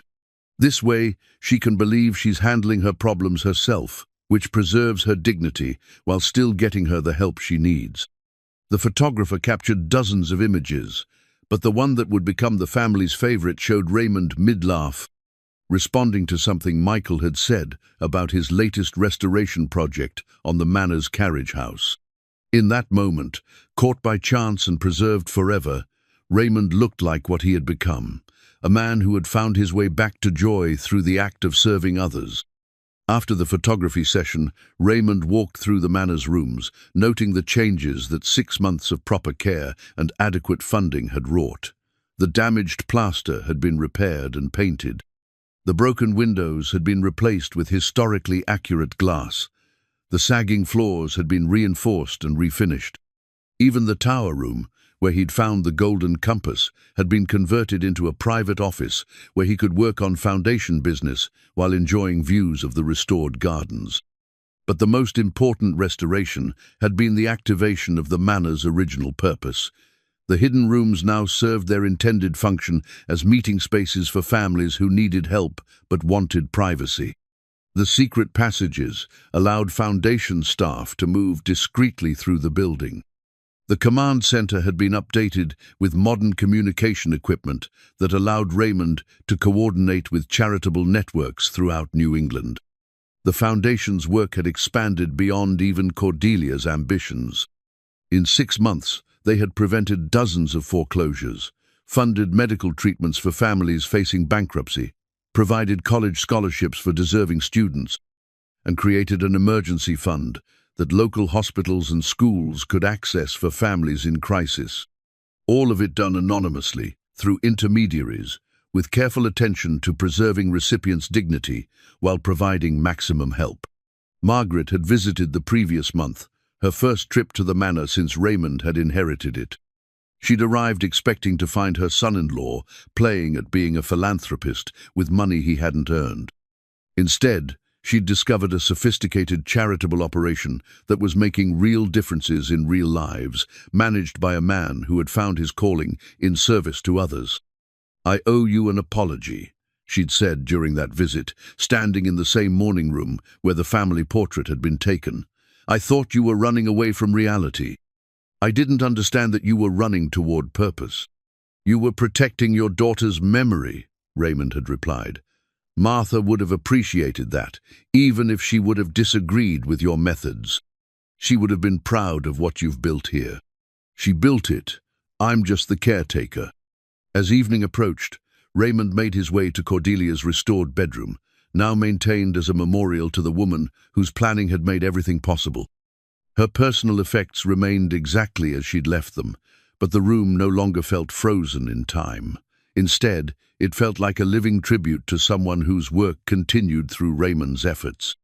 He opened Martha's final letter, reading it, as he did every night before bed. The paper was growing soft from handling, but the words remained as powerful as ever. "My beloved Raymond, I know you will choose service over security, love over fear, giving over receiving. Not because you are perfect, but because you understand that broken things can be made whole through the act of healing others." Outside, the October wind rustled through the ancient oaks that had witnessed the manor's construction, its abandonment, and now its resurrection, as something greater than its builders had ever imagined. Inside, Raymond prepared for sleep in the caretaker's apartment that had become his permanent home, surrounded by evidence of the new life he'd built from the ashes of his old one. The Wickham Foundation had received over 300 requests for help in its first 6 months of operation. They had approved assistance for 247 families, channeling over $2.8 million in aid through networks that ensured recipients never knew the source of their help. Children were staying in school, families were keeping their homes, medical treatments were being funded, dreams were being preserved, all because a broken widower had chosen to honor his wife's faith in his character. As Raymond turned off the light and settled into bed, he thought about the journey that had brought him to this moment. 6 months ago, he'd been a man who had lost everything and saw no reason to continue living. Tonight, he was the director of a charitable foundation that was changing lives throughout New England, surrounded by family and friends who respected the work he was doing, living in a restored mansion that had become the headquarters for a quiet revolution of kindness. Martha had been right, as she'd been right about so many things. Broken things could indeed be made whole through the act of healing others. The man who had arrived at Wickham Manor as a failure had been transformed into someone whose life mattered in ways he was only beginning to understand. The new family portrait would hang in the manor's main hallway, showing Raymond surrounded by the people who loved him, holding his granddaughter, who would grow up knowing that sometimes the greatest treasures are hidden in the most unexpected places, waiting for someone brave enough to believe that their best days might still be ahead of them. Raymond Hale had found his fortune, but more importantly, he had found himself.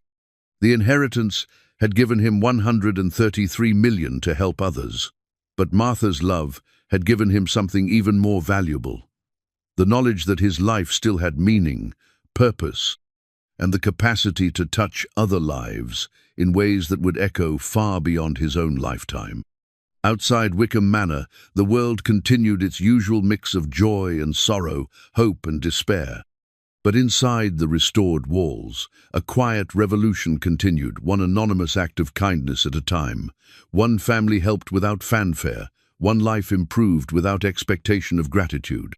It was exactly the kind of revolution Martha had known her husband was born to lead, if he could just find the courage to begin.